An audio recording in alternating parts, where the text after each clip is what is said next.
जय हिंद महारथियों। मैं सूरज कुमार और आपका स्वागत है रीडिंग प्लेस में।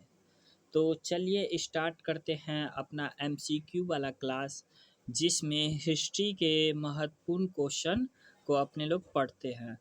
ये जो है एमसीक्यू का पार्ट 6 है। इससे पहले 5 पार्ट हो चुका है। जिन्होंने भी पिछला 5 पार्ट नहीं देखा है, उनसे रिक्वेस्ट है कि जा करके पिछला 5 पार्ट देख ले, ताकि कि कोई भी क्वेश्चन नहीं छूटे। तो चलिए स्टार्ट करते हैं बिना देर लगाए हुए। अगर आपको ये वीडियो अच्छा लगेगा तो आप इसको लाइक कर दीजिएगा, सब्सक्राइब कर दीजिएगा और शेयर भी कर दीजिएगा। तो चलिए स्टार्ट करते हैं। तो आज का पहला सवाल है आपके सामने में, मुपला विद्रोह किन वर्ष के दौरान हुआ था? यानी कि मुपला विद्रोह जो है सो किस वर्ष हुआ था, किस वर्ष के दौरान हुआ था? तो आपके सामने में यहाँ पे 4 ऑप्शन दिया हुआ है। ऑप्शन ए है 1922 से यानी कि 1923 से 24, 1917 से 19, 1921 से 22, इनमें से एक से अधिक उपयुक्त में से कोई नहीं। तो देखिए यहाँ पे थोड़ा सा एक हिंट्स भी दिया हुआ है आपको। 20 अगस्त से स्टार्ट हुआ था, सॉरी 21 अगस्त है ना, 20 अगस्त 1921 से। तो कौन सा हो जाएगा इसका? Option C. Option C is the right answer. तो चलिए इसके बारे में कुछ डिटेल से पढ़ते हैं। तो देखिए कह रहा है कि मुपला विद्रोह मुख्य रूप से 1921 से 22 के वर्ष के दौरान हुआ था। यह विद्रोह केरल, कहाँ?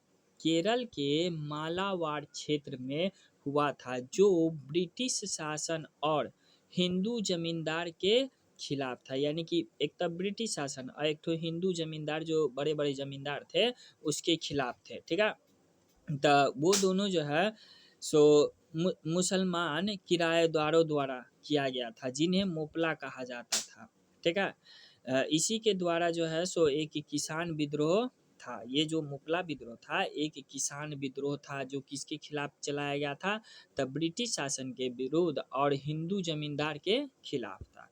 तो ठीक है, तो इसका आंसर हो जाएगा आपको सी। चलिए नेक्स्ट सवाल पे आप चलते हैं। नेक्स्ट सवाल है आपका सवाल नंबर 2 कि इनमें से कौन वंदे मातरम समाचार पत्र के संपादक थे? यानी कि वंदे मातरम देख रहे हैं यहाँ पे, इस समाचार पत्र के संस्थापक कौन थे? आपके सामने में यहाँ पे 4 ऑप्शन हैं।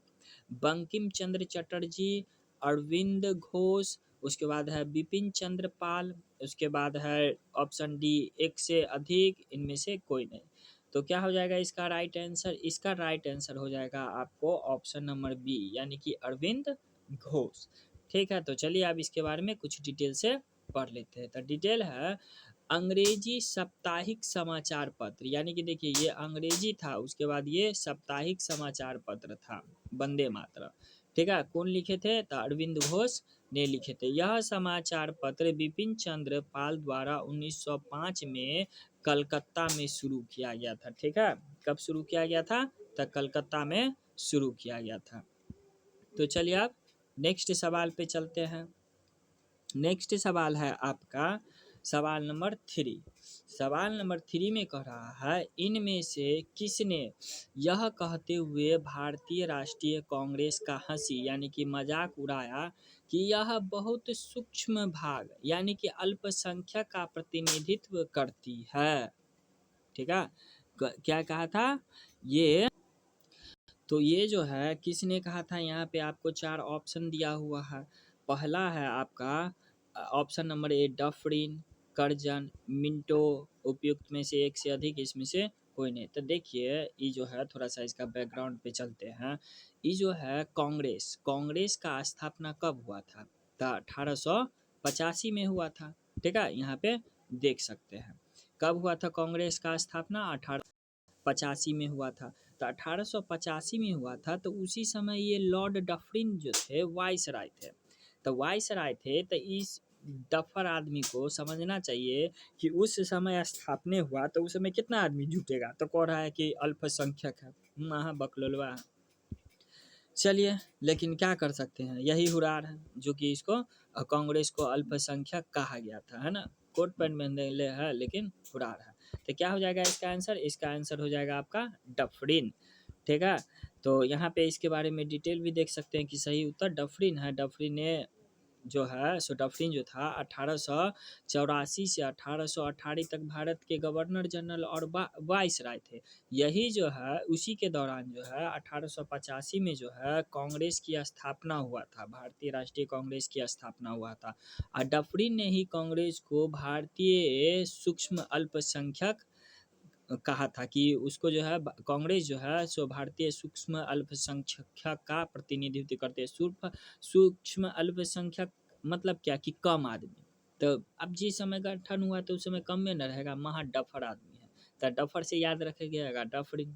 ठीक है, तो चलिए आप नेक्स्ट सवाल पे चलते हैं। नेक्स्ट सवाल है आपका, युवा बंगाल आंदोलन की स्थापना का श्रेय दिया जाता है, माने कि किसे दिया जाता है। ठीक है, तो यहाँ पे आपको इसका आंसर बताना है। क्या हो जाएगा इसका आंसर? तो आपके सामने में ऑप्शन है, पहला हेनरी विवियन डेरोजियो, उसके बाद दूसरा है ईश्वर चंद विद्यासागर, उसके बाद है तीसरा राजा राम मोहन राय, चौथा इससे एक से अधिक उपयुक्त में से कोई नहीं। तो इसका राइट आंसर हो जाएगा आपको ऑप्शन ए, यानी कि Henry Vivian Derozio, Henry Vivian Derozio. ठीक है, तो इसके बारे में थोड़ा सा डिटेल से पढ़ लेते हैं। देखिए है ना, युवा बंगाल आंदोलन की स्थापना का श्रेय हेनरी विवियन डेरोजियो को दिया जाता है। उन्होंने 1820 से 1830 के दशक में कलकत्ता में हिंदू कॉलेज में अंग्रेजी साहित्य और इतिहास के शिक्षक के रूप में काम किया था। यही है ना।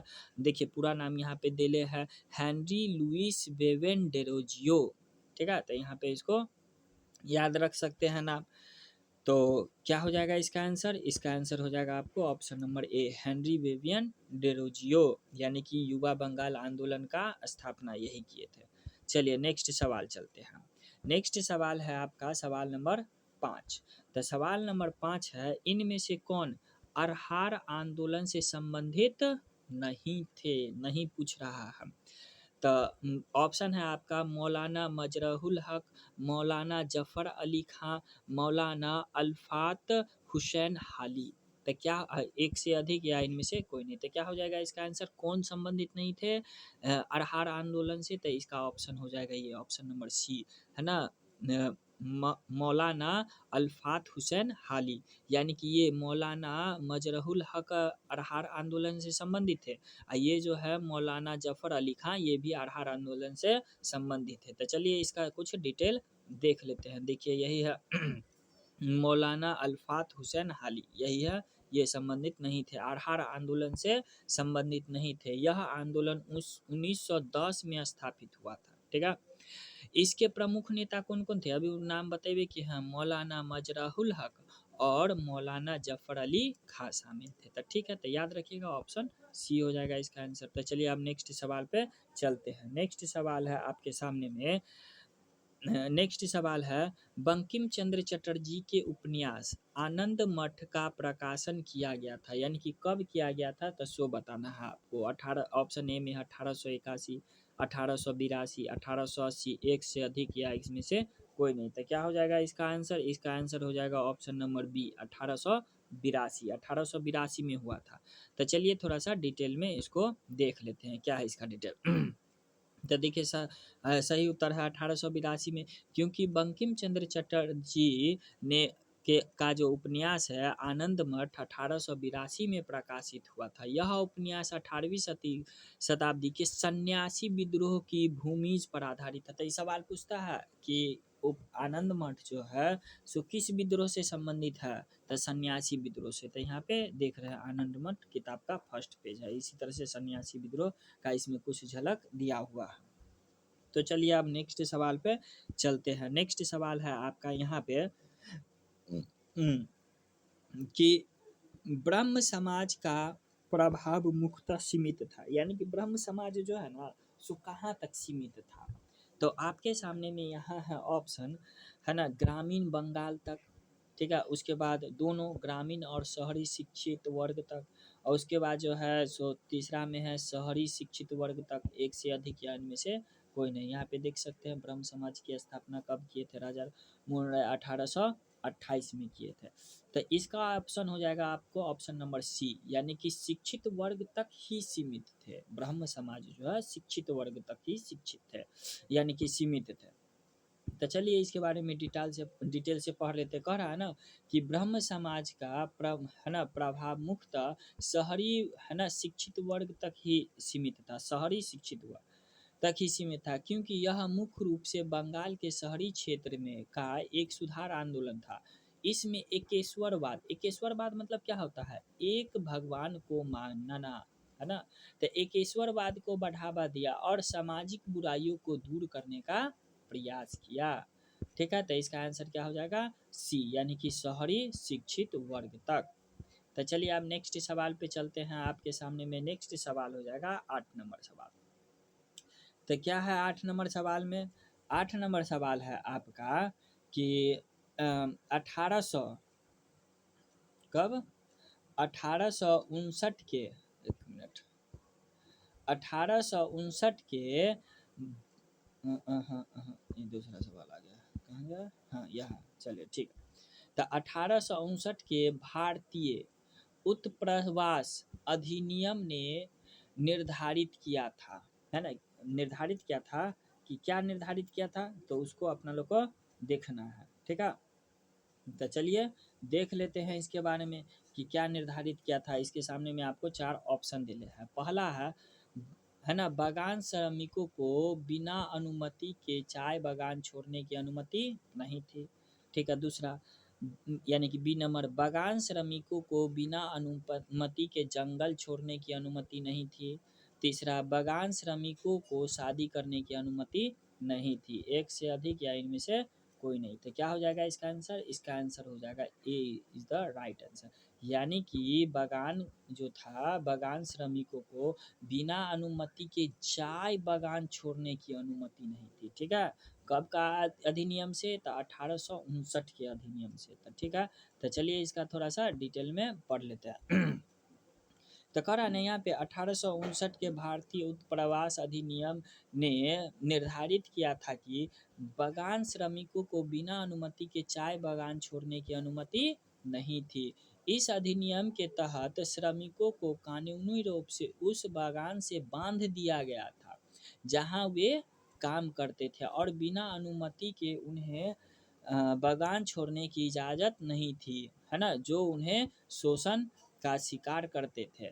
ठीक है, तो देखिए यहाँ पे इस तरह से चाय का बागान होता था, है ना, यहाँ पे इस तरह से खेती करता था। तो ठीक है, तो इसका आंसर क्या हो जाएगा आपको यहाँ पे, option A is the right answer. तो चलिए आप नेक्स्ट सवाल पे चलते हैं। क्या हो गया आपका नेक्स्ट सवाल, नेक्स्ट सवाल है आपका कि आत्मसम्मान आंदोलन के पुरोधा, है ना, कौन थे, यानी कि आत्मसम्मान आंदोलन से कौन जुड़े हुए थे। तो ये आपका क्वेश्चन। तो आपके सामने में है यहाँ पे ऑप्शन पीसी अय्यर, श्री नारायण गुरु, उसके बाद ऑप्शन सी में है ईवी रामास्वामी नाइकर, एक से अधिक या इनमें से कोई नहीं। तो क्या हो जाएगा इसका आंसर, इसका आंसर हो जाएगा ऑप्शन सी, यानी कि ईवी रामास्वामी नाइकर, ये जो थे सो आत्मसम्मान आंदोलन से संबंधित है। तो चलिए इनके बारे में कुछ डिटेल से पढ़ लेते हैं, जानने का प्रयास करते हैं। दिले ना ऑप्शन सी ईवी रामास्वामी है, यानी कि आत्मसम्मान आंदोलन से जो है संबंधित कौन थे, ईवी रामास्वामी नाइकर। कर है वह 1925 में तमिलनाडु में आत्मसम्मान आंदोलन के संस्थापक थे। उनका उद्देश्य था जातिवाद और ब्राह्मणवाद को समाप्त कर, है ना, कर है तर्क संगत और समतावादी समाज का निर्माण करना, तर्क संगत और समतावादी समाज का निर्माण करना था, किनका, ईवी रामा स्वामी का था। ठीक है, तो देख सकते हैं इसका आंसर हो जाएगा ऑप्शन सी। चलिए नेक्स्ट सवाल पे अब चलते हैं। नेक्स्ट सवाल है आपका 10वां नंबर सवाल। तो 10वां नंबर सवाल में क्या कर रहा है कि ये जो है 1873 में रचित गुलामगिरी किस धारणा से निष्प्रभावित करती है, यानी कि किस धारणा को हटाती है, उस धारणा को नहीं मानती है। ठीक है, तो आपके सामने में यहाँ पे 5 ऑप्शन है। निम्न जाति विभेद, उसके बाद है धार्मिक है ना असमानता, सामाजिक ताने बाने की है ना जटिलता, उपयुक्त में से एक से अधिक, उपयुक्त में से कोई नहीं। तो क्या हो जाएगा इसका आंसर? इसका आंसर हो जाएगा राइट आंसर डी, यानी कि इसका जो राइट आंसर हो जाएगा डी हो जाएगा। ठीक है, डी हो जाएगा राइट आंसर। तो क्या क्या हो जाएगा इसमें? तो देखिए डी मतलब एक से अधिक है ना, तो एक से अधिक हो गया ये निम्न जात है ना, निम्न जातीय भेदभाव हटाना, कि ऊंचा जात है ना नीचा जात, ई को हटाना था, कौन? गुलामगिरी का। ठीक है, गुलाम है तो उसमें ऊंचा नीचा तो होबे करेगा। और उसके बाद धार्मिक असमानता, धार्मिक असमानता मतलब कि एक मानता था कि मेरा धर्म अच्छा है, उसका धर्म खराब है। ठीक है, उसका धर्म नीचा है या खराब है। तो यही गुलामगिरी में जो है सो इसको यानी कि निषेधित करने का प्रयास किया गया था, निष्प्रभावी करने का प्रयास किया गया था। तो चलिए इसके बारे में थोड़ा सा डिटेल से पढ़ रहे हैं। उपयुक्त में से एक से अधिक है। तो देखिए ज्योतिबा फुले द्वारा कौन लिखे थे गुलामगिरी पुस्तक? तो ज्योतिबा फुले द्वारा 1873 में लिखित गुलामगिरी निम्न जाति विभेद और धार्मिक असमानता, यहाँ पे ऑप्शन दिले है ए और बी यानी कि डी का। ठीक है, असमानता दोनों करा है धारणाओं को निष्प्रभावित करता है, क्योंकि यह भारतीय जाति व्यवस्था और निचली जातियों द्वारा झेले जा रहे उत्पीड़न की आलोचना करता है, जिसमें धार्मिक असमानता के पहलू भी शामिल है। तो ठीक है, क्या हो जाएगा इसका आंसर? इसका आंसर हो जाएगा आपको यहाँ पे डी, यानी कि ए और बी दोनों सही है। तो चलिए अब आगे चलते हैं। तो हो गया आपका पूरा 10 सवाल, आज का पूरा जितना भी टारगेट था। तो अगर आपको वीडियो अच्छा लगा हो तो इसको लाइक कर दीजिएगा, सब्सक्राइब कर दीजिएगा और शेयर भी कर दीजिएगा। यहाँ पे आप टेलीग्राम ग्रुप से जुड़ सकते हैं, यहाँ पे व्हाट्सएप चैनल से जुड़ सकते हैं। अगर वीडियो अच्छा लगा हो तो इसको लाइक सब्सक्राइब कर दीजिएगा। देखिए अगर वीडियो से संबंधित कोई भी सुझाव हो, आप अगर कोई भी सुझाव देना चाहते हो या इसमें कुछ मिस्टेक हो जाते रहता हो, तो कृपया करके उसे कमेंट बॉक्स में बताइएगा। ठीक है, ताकि उसको अगले क्लास में इम्प्रूव किया जा सके। काहे कि कोई भी आदमी धीरे धीरे करते करते सीखता है, कोई भी माँ के पेट से सीख के नहीं आता है। तो ठीक है, तो इसी के साथ अपने आज के सेशन को समाप्त करते हैं और मिलते हैं अब नेक्स्ट वीडियो में। तब तक के लिए जय हिंद, जय भारत।